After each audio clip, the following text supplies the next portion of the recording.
नमस्कार। मैं जुनैद अहमद, मुख्य विकास अधिकारी झांसी। जैसा कि आप सभी जानते हैं, हमारे शैक्षिक सत्र अब समाप्ति की ओर है और निपुण विद्यालय आकलन की प्रक्रिया भी जारी है। इस समय हमारी सबसे बड़ी जिम्मेदारी है कि हम अपने शिक्षण का पूरा ध्यान बच्चों के रेमेडियल शिक्षण पर दें। हमारे जनपद के आंकड़े ये बताते हैं कि कक्षा 1 और 2 के कई बच्चे अभी भी भाषा में अक्षर, शब्द एवं वाक्य पठन में कमजोर हैं। इसी उद्देश्य से जनपद में दक्षता से निपुणता तक आखिरी चरण ये योजना शुरू की जा रही है। यह अभियान उन बच्चों के लिए है जो अभी पूरी तरह से निपुण नहीं हो पाए हैं और जिन्हें थोड़ा और सहारा देने की जरूरत है। भाषा के रेमेडियल शिक्षण हेतु डीसी निपुण और एसआरजी द्वारा जिला स्तर पर प्रतिदिन नियमित वर्कशीट्स भेजी जाएंगी। इन वर्कशीट्स के माध्यम से शिक्षक बच्चों को निरंतर वर्ण, मात्रा, पहचान एवं शब्द पठन का जो अभ्यास है और रेमेडियल करवा सकेंगे। साथ ही मैं स्वयं इनकी प्रगति की निरंतर समीक्षा करता रहूँगा। हमारा लक्ष्य यह होना चाहिए कि अगली कक्षा में जाने से पहले प्रत्येक बच्चा अपनी कक्षा के भाषा संबंधी दक्षताओं में निपुण हो जाए। इसीलिए इस समय इन बच्चों के साथ रेमेडियल शिक्षण करना आवश्यक है। आप सभी से यह कहना चाहूँगी कि कक्षा 1 और 2 में उन बच्चों की पहचान करें जो अभी अक्षर, शब्द और वाक्य ठीक से नहीं पढ़ पा रहे हैं और उन बच्चों के साथ दिवसवार शिक्षक वर्कशीट के माध्यम से बच्चों का निरंतर रेमेडियल कर पाएं। आइए दक्षता से निपुणता तक योजना से जुड़े और बच्चे के सीखने के इस अंतिम चरण को और मजबूत बनाएं। धन्यवाद। सभी को नमस्कार। मैं धर्मेंद्र, एसआरजी झांसी से। आज के इस वेबिनार में हम चतुर्थ तिमाही के दौरान क्या करना है और इस बचे हुए समय का बेहतर उपयोग कैसे करना है, इस पर चर्चा करेंगे। यह सत्र खासतौर पर इसलिए महत्वपूर्ण है क्योंकि अब हमारा फोकस बच्चों की रेमेडियल सीख को मजबूत करने पर होना चाहिए। वेबिनार के दौरान जिन 1 पेजेस का जिक्र होगा और उनके लिंक आपको डिस्क्रिप्शन बॉक्स में मिल जाएंगे। तो चलिए आज के सत्र की शुरुआत करते हैं। इस स्लाइड के जरिए हम आज के सत्र का उद्देश्य समझते हैं। पहला, दक्षता में झांसी जनपद का प्रदर्शन, यानी हम कहाँ अच्छा कर रहे हैं और हमें कहाँ अभी और मेहनत करने की आवश्यकता है। दूसरा, चतुर्थ तिमाही की शैक्षिक प्राथमिकताएं, यानी बचे हुए समय में हमें किस प्रकार सबसे ज़्यादा ध्यान किन बातों पर देना है। तीसरा, दक्षता से निपुणता तक रेमेडियल योजना, अर्थात उन बच्चों पर फोकस करना जो अभी निपुण नहीं हो पाए हैं। और चौथा, महत्वपूर्ण समय सीमा, यानी कम समय में सही काम कैसे करना। कुल मिलाकर आज का सत्र हमें स्पष्ट दिशा और फोकस देने के लिए है। अब इस डेटा को हम सिर्फ उन क्षेत्रों पर बात करेंगे जहां हमारे बच्चे अभी पीछे हैं।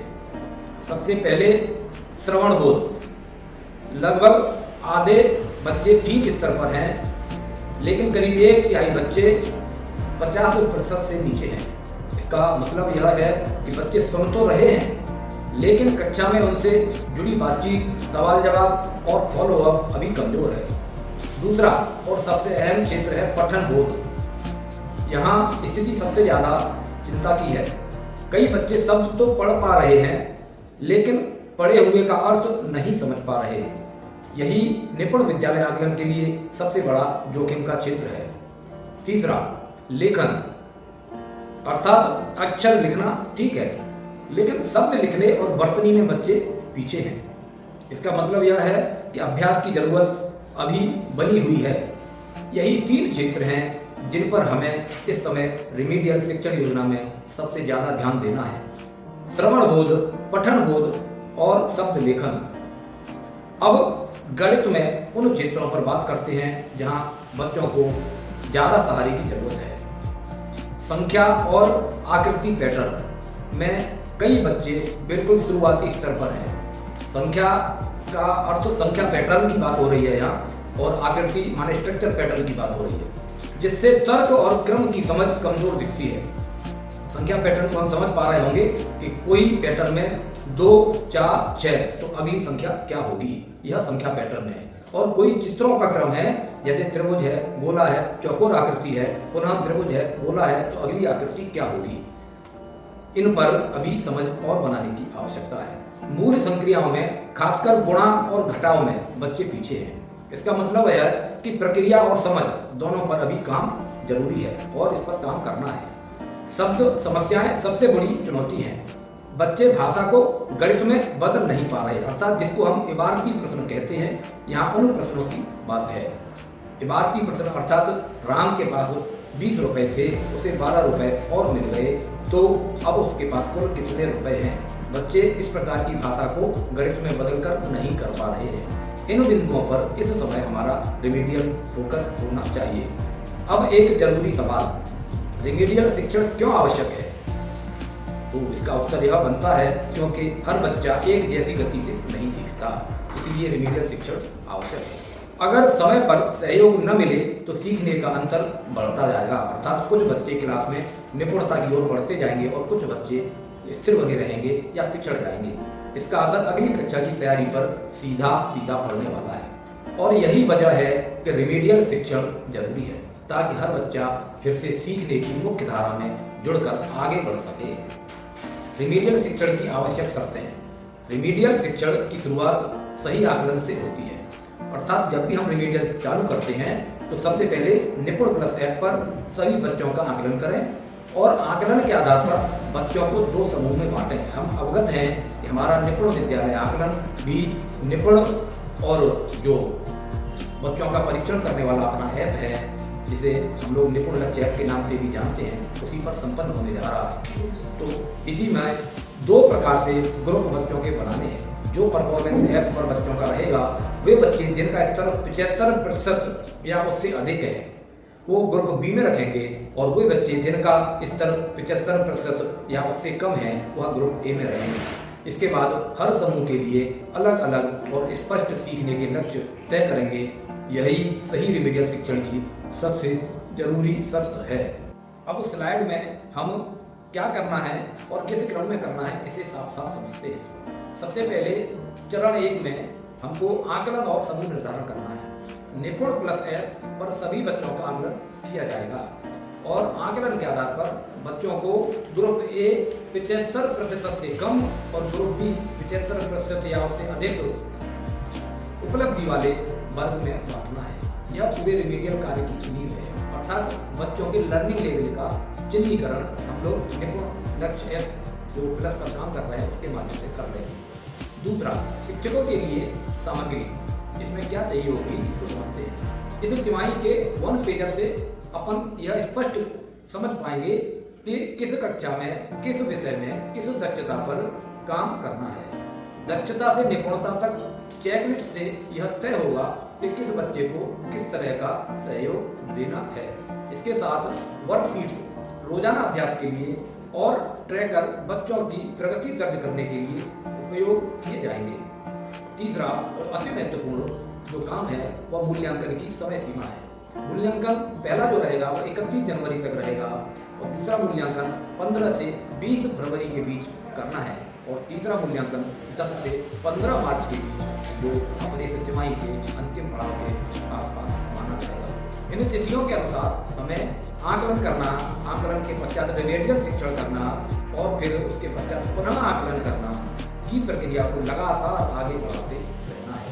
यही स्पष्ट रोडमैप हमें दक्षता से निपुणता तक पहुंचाने में मदद करेगा।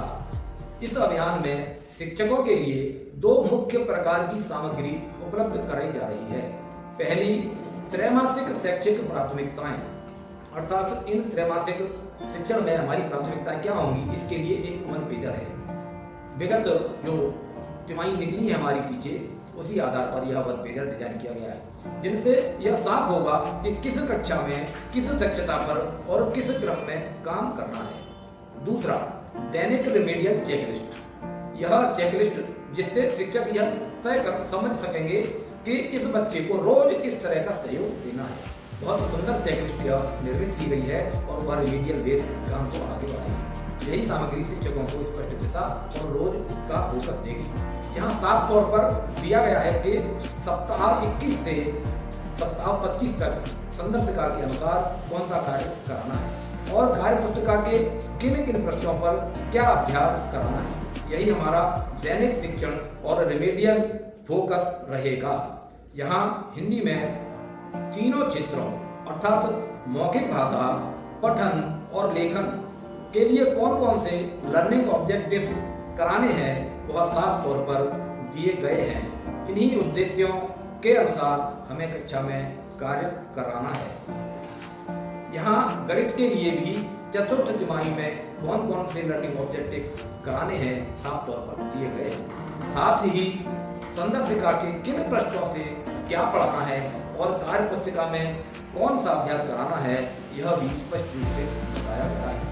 इन्हीं के अनुसार हमें कक्षा में शिक्षण और रिमेडियल कार्य करना है।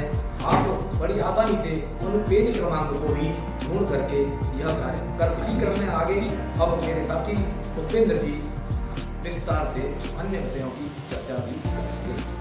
नमस्कार साथियों, मैं पुष्पेंद्र तिवारी एसआरजी झांसी। अभी तक हमारे साथी धर्मेंद्र जी ने आप सभी के साथ दक्षता से निपुणता तक अभियान की चर्चा की। अब हम इस चर्चा को आगे बढ़ाते हैं। आइए अब बात करते हैं रेमेडियल शिक्षण की, यानी बच्चों को दक्षता से निपुणता तक ले जाने की चेकलिस्ट की। यह चेकलिस्ट हमें यह समझने में मदद करती है कि किस बच्चे को किस स्तर पर और किस तरह का सहयोग देना है, ताकि वह धीरे धीरे निपुणता तक पहुंच सके। साथियों, अब इन निर्देशों पर ध्यान दीजिए। रेमेडियल शिक्षण की योजना चेकलिस्ट के आधार पर बनानी है। चेकलिस्ट में दिए गए सुझाव कक्षा में व्यवहारिक रूप से लागू करने हैं, ताकि हर बच्चे को उसकी जरूरत के अनुसार सहयोग मिल सके। यह चेकलिस्ट और तिमाही रणनीति के 1 पेजर्स आपको डिस्क्रिप्शन बॉक्स में मिल जाएंगे। इसकी प्रक्रिया से बच्चों को दक्षता से निपुणता तक पहुंचाया जा सकता है। शिक्षकों का हमेशा यह सवाल आता है कि रेमेडियल कब करवाएं? इसका जवाब इस स्लाइड में बहुत साफ दिया गया है। सबसे पहले देखें, क्या शिक्षक संदर्शिका के 25 सप्ताह पूरे हो चुके हैं? अगर हाँ, तो शिक्षक संदर्शिका के पेज देखें। 1 दिवसीय पुनरावृत्ति और रेमेडियल योजना बनाएं, वर्कशीट से अभ्यास कराएं और बच्चों को स्वतंत्र अभ्यास के अवसर दें। अगर नहीं, तो ट्रैकर में दिए गए उद्देश्यों के अनुसार रोज 20 मिनट रेमेडियल शिक्षण कराएं, वर्कशीट से अभ्यास कराएं और प्रतिदिन की प्रैक्टिस वर्कशीट दें। यानी शिक्षक संदर्शिका पूरा हो या ना हो, रेमेडियल का समय और तरीका दोनों स्पष्ट है। अब एक बार पूरी समय रेखा को साफ साफ दोहरा लेते हैं। 31 जनवरी तक निपुण प्लस ऐप पर 100% बच्चों का आकलन पूरा करना है। आकलन के बाद बच्चों को दोबारा समूहों में विभाजित करना है। 2 फरवरी से उपचारात्मक शिक्षण नियमित रूप से शुरू करना है। 15 से 20 फरवरी निपुण प्लस ऐप पर फिर से 100% बच्चों का आकलन होगा और आकलन के बाद बच्चों को दोबारा समूहों में बांटना है और अंत में 10 से 15 मार्च निपुण प्लस ऐप पर अंतिम 100% आकलन पूरा करना है और उसके बाद भी समूह निर्धारण करना है। इन सभी तिथियों के अनुसार हमें आकलन, समूह निर्धारण, रेमेडियल शिक्षण की प्रक्रिया को लगातार दोहराना है। एक बार गौर से सोचिए, क्या आपकी कक्षा 1 और 2 के बच्चे अब भी वर्ण, अक्षर, मात्रा या वाक्य में पीछे हैं? अगर ऐसा है तो हमें यह समझना होगा कि यही वे बुनियादी दक्षताएं हैं जिन पर आगे की पूरी सीख टिकी हुई है। इसलिए यह बहुत जरूरी है कि इस शैक्षणिक वर्ष के अंत से पहले हर बच्चा भाषा में अपने स्तर तक अवश्य पहुंचे, खासकर वर्ण, अक्षर और मात्रा की पहचान में। अगर इन बुनियादी स्तरों पर कमी रह गई तो आगे चलकर बच्चा पढ़ने और समझने में लगातार पीछे रह जाएगा। इसी लक्ष्य को हासिल करने के लिए भाषा में रेमेडियल शिक्षण इस समय सबसे अधिक आवश्यक है।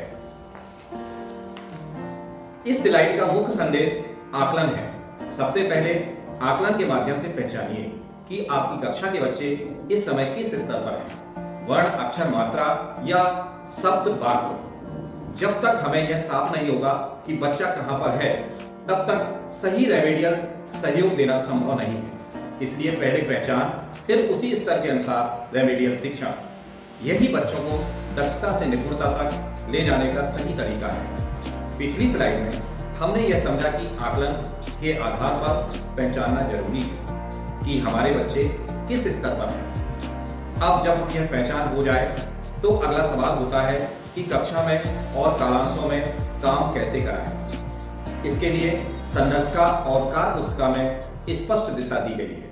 रेमेडियल शिक्षा में कालांश 2 और कालांश 3 की रणनीति पर विशेष रूप से फोकस करना है। संदर्शिका में दिए गए प्रश्नों के अनुसार कालांश आधारित गतिविधियां करानी है। साथ ही कार्य पुस्तिका भाग 1 और भाग 2 पर बार बार अभ्यास कराना है ताकि बच्चे उसी स्तर पर मजबूत हो सकें जहां उन्हें जरूरत है। यानी पहले आकलन से स्तर पहचानिए, फिर उसी के अनुसार कक्षा और कालांश में शिक्षण की योजना बनाइए। इस स्लाइड में भाषा में रेमेडियल शिक्षण की कुछ प्रमुख रणनीतियां दिखाई गई हैं, जैसे वर्ण, अक्षर, मात्रा, पहचान, ब्लेंडिंग, शब्द वाक्य पठन, ग्रिड आधारित अभ्यास और डिकोडिंग पर आधारित खेल गतिविधियां। ध्यान देने वाली बात यह है कि ये सभी रणनीतियां और ऐसी ही अन्य गतिविधियां संदर्शिका के उन्हीं पृष्ठों पर विस्तार से दी गई हैं जिनका जिक्र हमने पिछली स्लाइड में किया है। यानी अलग से कुछ खोजने की जरूरत नहीं है, संदर्शिका ही आपका मुख्य सहारा है। अब बात करते हैं तत्काल कार्य की। सबसे पहले 31 जनवरी तक निपुण प्लस ऐप पर 100% बच्चों का आकलन पूरा करें। दूसरा, 31 जनवरी से पहले ही बच्चों को ग्रुप ए और ग्रुप बी में विभाजित करें। और तीसरा, 2 फरवरी से उपचारात्मक शिक्षण नियमित रूप से शुरू करें। यही 3 कदम इस समय हमारी सबसे बड़ी प्राथमिकता है। हमारी मेहनत, हमारा लक्ष्य, निपुण झांसी की ओर एक कदम। आइए हम सब मिलकर आगे बढ़ें और जनपद झांसी को निपुण बनाएं। नमस्कार सभी को, मैं सोम प्रकाश। मैंने हाल ही में डीसी निपुण का दायित्व संभाला है। झांसी को निपुण बनाने के लिए आप सभी का जो सहयोग और मेहनत मैंने देखी है, उसे देखकर मुझे बहुत अच्छा और प्रेरणादायक अनुभव हुआ है। दक्षता से निपुणता तक अभियान की मॉनिटरिंग हम निपुण रेडीनेस शनिवार के गूगल फॉर्म के माध्यम से करेंगे। इसका उद्देश्य बहुत स्पष्ट है। शैक्षिक सत्र समाप्त होने से पहले हर बच्चा शब्द और वाक्य पढ़ने में सक्षम हो। हमें मिलकर यह प्रयास करना है कि कोई बच्चा पढ़ने में पीछे ना रह जाए। आप सभी के निरंतर प्रयास और सहयोग से मुझे पूरा विश्वास है कि हम अपने बच्चों को निपुण बना पाएंगे और झांसी को एक निपुण जनपद के रूप में आगे ले जा पाएंगे। धन्यवाद।